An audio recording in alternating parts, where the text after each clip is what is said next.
ہم وہی کہیں گے جو ہمارا دین ہم کو بتاتا ہے، عمل کرو تو تمہارا بھلا ہے۔ وبلغنا رسوله النبي الكريم الأمين المكين ونحن على ذلك لمن الشاهدين والشاكرين والحمد لله رب العالمين۔ غوث اعظم بمنے بے سر و ساما مدد، قبلہ دی مدد، کعبہ ایماں مدد، انتظار کرم تست من عینی را، اے خدا جویو خدا بینو خدا نا مدد۔ وقت بہت کم ہے، مجھے تقریر کرنا آتی بھی نہیں ہے اور کسی لمبی چوڑی تقریر کی یا لمبی چوڑی گفتگو کی کوئی گنجائش بھی نہیں ہے۔ حضرت مولانا مفتی شعبان علی صاحب نعیمی آئیں گے، وہ آپ کو تقریر پرتنویر سنائیں گے۔ یہ شب براءت ہے۔ براءت کے معنی عربی زبان میں چھٹکارے کے ہیں، آزاد ہونے کے ہیں۔ ہم لوگ اس کو شب برات کہتے ہیں اردو میں اور فارسی میں، اور اس کا نام عربی میں لیلۃ البراءہ، وہی براءت کی آزاد ہونے کی رات۔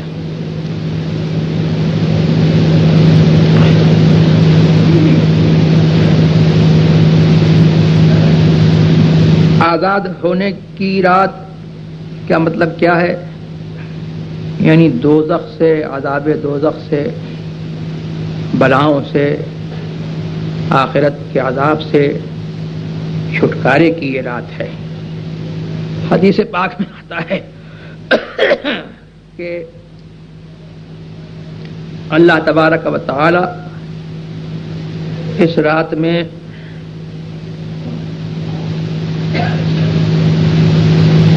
قبیلہ بکر، بنی بکر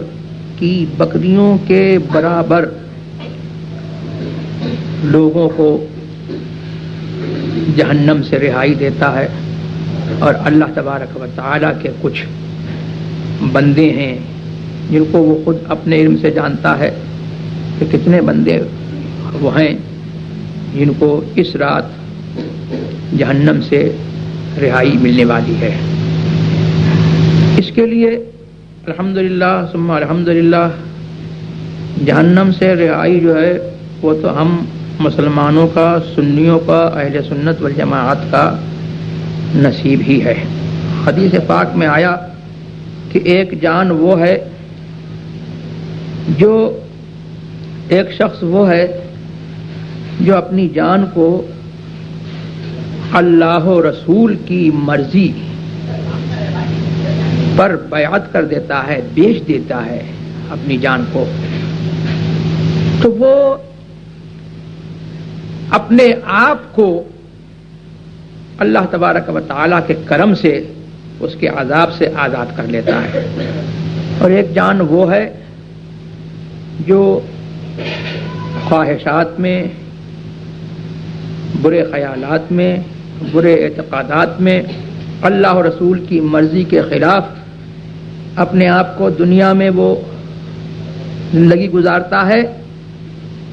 تو وہ اپنے اس نفس کو وہ ہلاک کر دیتا ہے اور وہ گرفتار ہو جاتا ہے عذاب دوزخ میں۔ تو الحمدللہ ثم الحمدللہ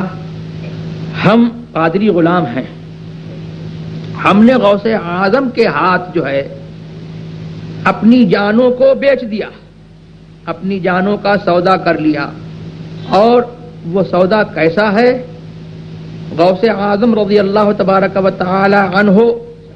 سرکار ابد قرار جناب احمد مجتبی محمد مصطفیٰ صلی اللہ تبارک و تعالی علیہ وسلم کے نائب ہیں، اور انہوں نے سرکار کی نیابت سے خریدار اصل سرکار ہیں۔ انہوں نے سرکار کے لیے ہم کو خرید لیا، ہم سرکار کے لیے جو ہے ان کے ہاتھوں پر بک گئے، اور پھر جنت ہماری ہے اور دوزخ سے جو ہے رہائی جو ہے وہ ہمارے لیے ہے۔ تو سب سے بڑی بات یہ ہے، اس رات میں یہ دعا کرنا چاہیے کہ اللہ تبارک و تعالی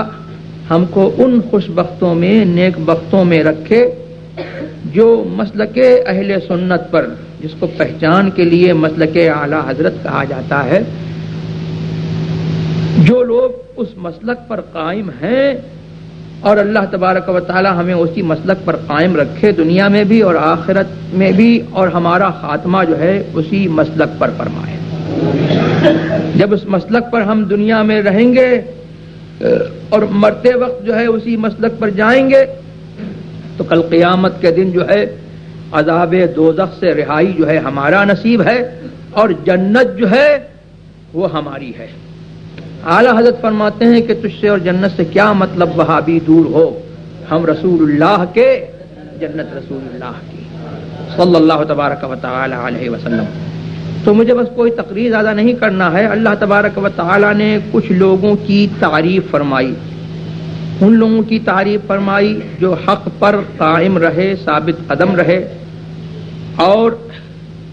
ایک دوسرے کو حق پر قائم رہنے کی وصیت کرتے رہے، اور جب دنیا سے جانے لگے تو اپنے اہل کو، اپنے عیال کو، اپنی اولاد کو، اپنے متوسلین کو، اپنے چاہنے والوں کو، اپنے دوستوں کو دین حق پر قائم رہنے کی وصیت کی انہوں نے، اور اس پر صبر کی وصیت کی کہ دین حق پر قائم رہنا، اور دین حق پر قائم رہتے ہوئے اگر تم کو مصیبتوں کا بھی سامنا ہو تو ان مصیبتوں پر صبر کرنا۔ اللہ تبارک و تعالی نے ان لوگوں کی تعریف فرمائی۔ تو دعا یہ کرنا چاہیے کہ اللہ تبارک و تعالی ہم کو بھی جو ہے اس کا مصداق بنا دے، اور ایسے بندوں میں اللہ تبارک و تعالی ہم کو بھی شامل فرمائے۔ تو میں آپ کو جو ہے تقریر نہیں سنانا چاہتا ہوں، بلکہ میں وصیت کرنا چاہتا ہوں آپ حضرات کو کہ آپ حضرات جو ہے مسلک اہل سنت والجماعت پر، جس کو آج پہچان کے لیے مسلک اعلی حضرت کہا جاتا ہے، جو حقیقتاً اللہ کا دین، اس کے رسول علیہ الصلوۃ والتسلیم کا دین ہے، اور جو صحابہ کرام کا دین ہے، اور پیران پیر، پیر دستگیر، کیسے پیر؟ سبحان اللہ، ایسے پیر کہ پیر دستگیر ہیں جنہوں نے اپنے مرید کا جو ہے ہاتھ تھاما ہے، تو ایسا تھاما ہے کہ اس دنیا میں بھی ہاتھ تھامے ہوئے ہیں، اور جب مرید دنیا سے جائے گا تو بھی غوث پاک اس کا ہاتھ تھامے رہیں گے، اور جس منزل میں ہوگا تو پیر دستگیر کی دستگیری جو ہے وہ اس مرید کا ساتھ دے گی۔ ایسے پیر کہ فرماتے ہیں کہ میرا ہاتھ میرے مرید پر ایسا سایہ کیے ہوئے ہے جیسے کہ آسمان زمین کے اوپر، زمین کے نیچے رہو یا زمین کے اوپر رہو، آسمان کے نیچے رہو گے کہ نہیں رہو گے؟ تو اسی طریقے سے سرکار غوث پاک رضی اللہ تبارک و تعالی عنہ کا ہاتھ جو ہے وہ اپنے مرید کو جو ہے کہیں نہیں چھوڑتا، زمین پر رہتا ہے تو سرکار غوث پاک کی دستگیری اس کے ساتھ میں رہتی ہے، اور زمین کے نیچے رہتا ہے تو سرکار غوث پاک رضی اللہ عنہ کی دستگیری جو ہے اس کے ساتھ میں۔ تو میں بھول گیا کیا کہہ رہا تھا۔ رسول صلی اللہ علیہ علی سیدنا مولانا محمد حافظ الابدان شفاء بالقلوب دواء الابصار وہ دین غوث اعظم کا دین ہے، ہم قادری غلاموں کا دین وہ ہے جو سیدنا شیخ عبد القادر محی الدین جیلانی رضی اللہ تبارک و تعالی عنہ کا دین ہے۔ تو میری وصیت یہی ہے کہ اس پر آپ حضرات جو ہے وہ سختی سے قائم رہیں، اور خاص طور سے میری یہ وصیت میرے مریدوں کو بھی ہے، اور میں نے اپنے اس سفر میں جو ہے کئی مرتبہ یہ وصیت لوگوں کو بتائی، اور کیونکہ میں اب لکھنے پڑھنے سے تقریباً مجبور ہوں تو میں نے حکم بھی دیا،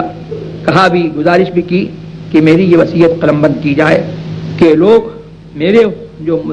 میری معرفت سلسلہ قادریہ رضویہ سلسلہ عالیہ نوریہ رضویہ قادریہ برکاتیہ میں جو لوگ داخل سلسلہ ہیں وہ لوگ مسلک اہل سنت پر، مسلک اعلیٰ حضرت پر، مسلک غوث اعظم پر سختی سے قائم رہیں، اور وہی میرا مرید ہے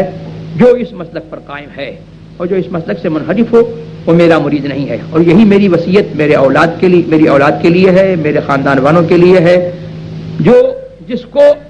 میرے خاندان میں، اعلیٰ حضرت کے خاندان میں جس کو اس مسلک پر آپ حضرات جو ہے قائم پائیں، اسی کے پیچھے چلیں اور اسی کا ساتھ دیں، اور خدا نخواستہ اگر اعلیٰ حضرت کے خاندان سے جو ہے کوئی شخص جو ہے اعلیٰ حضرت کے مسلک سے، غوث اعظم کے مسلک سے، رسول اللہ کے مسلک سے، اس دین حق سے جو ہے کوئی منحرف ہو جائے، تو آپ کو یہ نہیں دیکھنا ہے کہ وہ ان اعلیٰ حضرت کے خاندان والا ہے، بلکہ آپ کو اپنے دین کو دیکھنا ہے۔ تو یہی میری وصیت ہے اور یہی میری نصیحت ہے۔ اللہ تبارک و تعالی ہمیں اور آپ کو جو ہے اس دین حق پر جو ہے ثابت قدم رہنے کی جو ہے توفیق عطا فرمائے۔ اور دوسری بات یہ ہے کہ میں سفر بہت کرتا رہتا ہوں، تو میری وصیت یہ ہے کہ میرا انتقال کہیں بھی ہو تو مجھے بریلی نہ بھیجا جائے، بلکہ کسی بزرگ کے، علی اللہ کے، اللہ تبارک و تعالیٰ کے ولی اور بزرگان دین کے پہلو میں جو ہے مجھ کو رکھا جائے، اور میرے معاملات میں تجہیز و تکفیر میں جو ہے جلدی کی جائے، اس لیے کہ حدیث میں آتا ہے کہ مردہ نہلانے والے کو، کفنانے والے کو، اپنے تجہیز و تکفیر کرنے والوں کو جو ہے واسطہ دیتا ہے، اگر وہ اچھا ہے، اس کا خاتمہ بالخیر ہوا ہے، کہ تو مجھ کو جلدی میرے مقر کی طرف پہنچا۔ تو اللہ تبارک و تعالی ہمیں اور آپ کو سب کو ایمان و سنت پر قائم رکھے، اور اسی ایمان و سنت پر اللہ تعالی ہمارا آپ کا خاتمہ فرمائے۔ اب مفتی صاحب آ گئے ہیں، وہ آپ حضرات کے سامنے جو ہے تقریر کریں گے۔ میں سمجھتا ہوں کہ شاید عشاء کا وقت جو ہے ہو گیا ہے، اب اذان ہوگی۔ وآخر دعوانا